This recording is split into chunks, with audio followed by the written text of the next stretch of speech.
I wanted to do some good voice impersonation or get like a guest person to voice a character for the readings, but I'm not popular enough for that. So instead, me. Hello, I'm ScottishDrunkard and you can call me Scotty. How you all doing today? Comic Books of Cartoon Hedgehog, let's go. Issue 21, Girl Trouble, Part 1. Since Robotnik took over the planet Mobius, life in the Emerald Hill Zone has never been quite the same, because the Gestapo is invading everyone's tree homes. Associating with Sonic the Hedgehog is a criminal offense. Amy Rose, you are under arrest. But to Amy Rose's declaration, she is in love with Sonic. And allegedly, he is in love with her. To be young and stupid. This altercation is being viewed by Bob Beakey and Johnny Lightfoot, and one removal of a disguise and one addition of a red leather jacket. Boom! Sonic the Hedgehog. And still Johnny Lightfoot. He does not have a disguise. But he put on some trousers, and he now has a bow staff. The badders have a new weapon.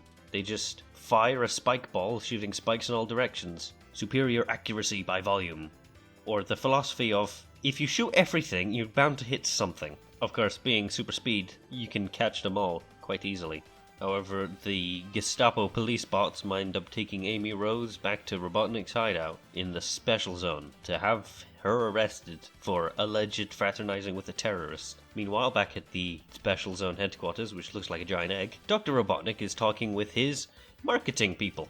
That's right, Dr. Robotnik has marketing people. I don't know why there are more humans, because I was previously under the assumption that Robotnik, or Ovi Kintobor, was the only human on Mobius. But then we got the Marxio brothers, and now 2 human marketing departments. You want me to change my image? Dr. Robotnik's marketing people have decided that apparently Robotnik should definitely change up his style. And when his new assistant wanders into the office, all he sees is like a giant stinky egg in the office chair. Oh, and Dr. Robotnik also has a robot receptionist. Master, is that egg you?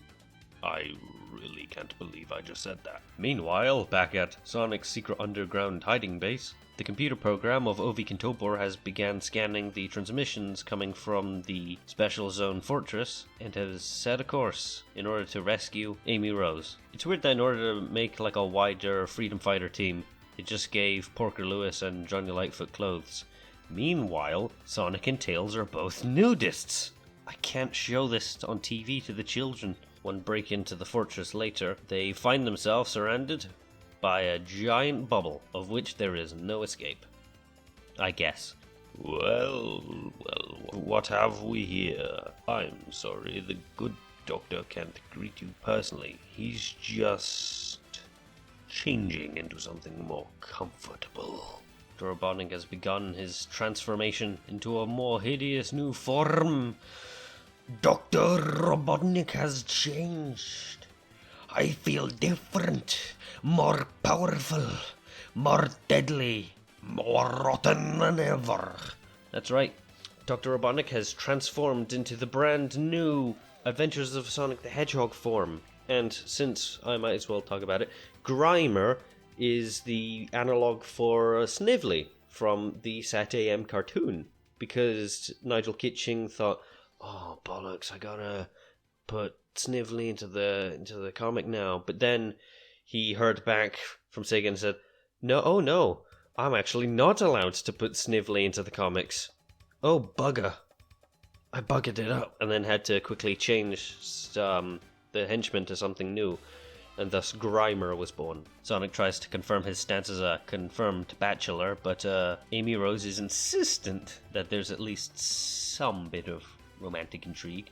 However, Dr. Robotnik barges in and decides he's going to create a new kind of Super Badnik, of which once you transform, you can never transform back.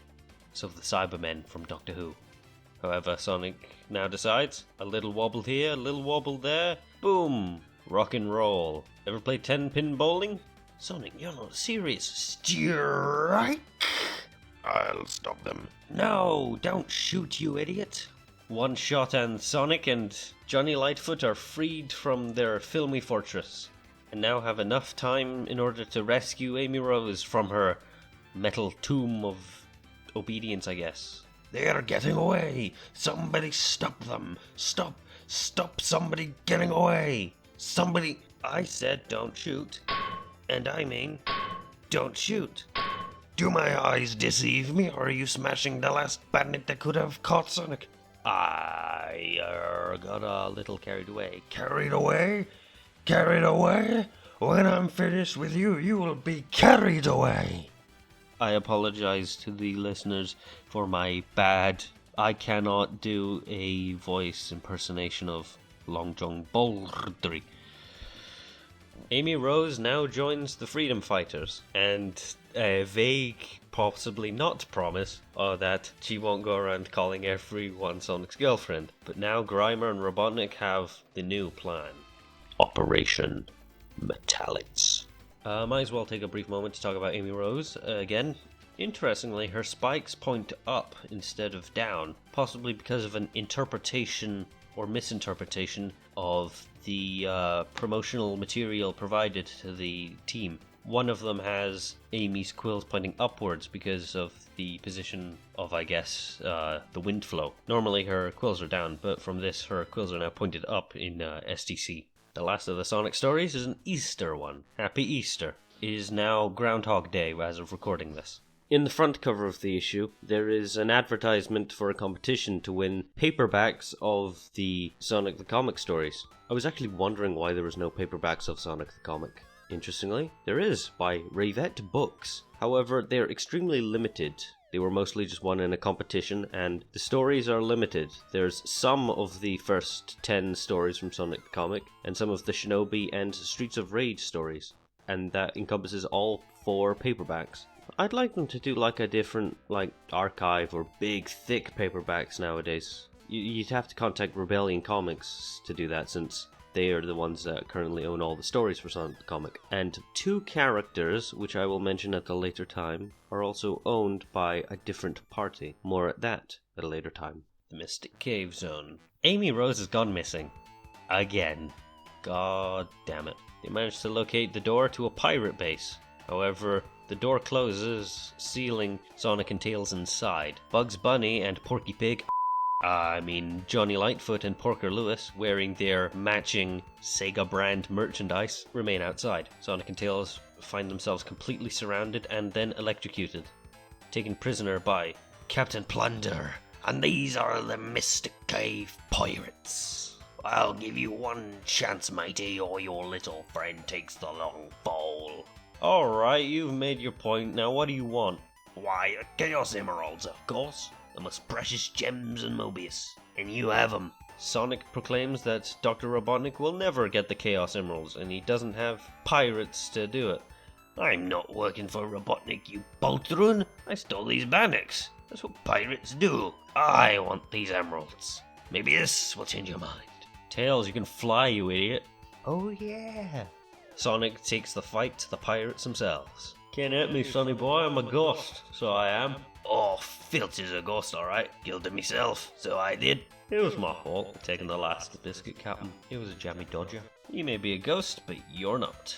Amy Rose decides to negotiate peace with Captain Plunder and Sonic, because they both have a somewhat common enemy, as Dr. Robotnik has access to all the money in the world, as he is the current ruling dictator.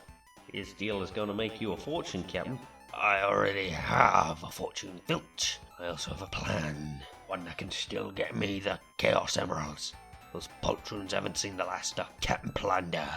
While we're at it, we have the last of the Tails story, The Land Beyond, Part 4. Tails and Errol Blackthorn's mission to rescue Sheerob, the missing Enchanter King, had seemed to be going rather well. However, it turns out that Trog was actually Sheerob all along, the Elder Enchanter King, the most powerful. In one night, he accidentally made contact with the Evil One.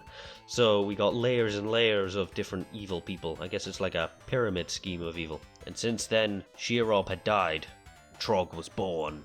Trog knew that once he transformed back into Sheerob, he could then lure the champion of the Nameless Zone, just to get some revenge for the humiliating defeat. And Trog is about to have his revenge too at the end of his sharp sword. But then the magical portal appears, just out of nowhere.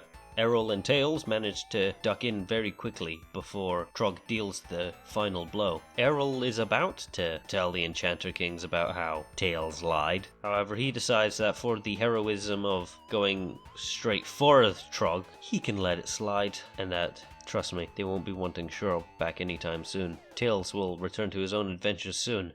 But next time, people, next time they come, the Sonic Terminator.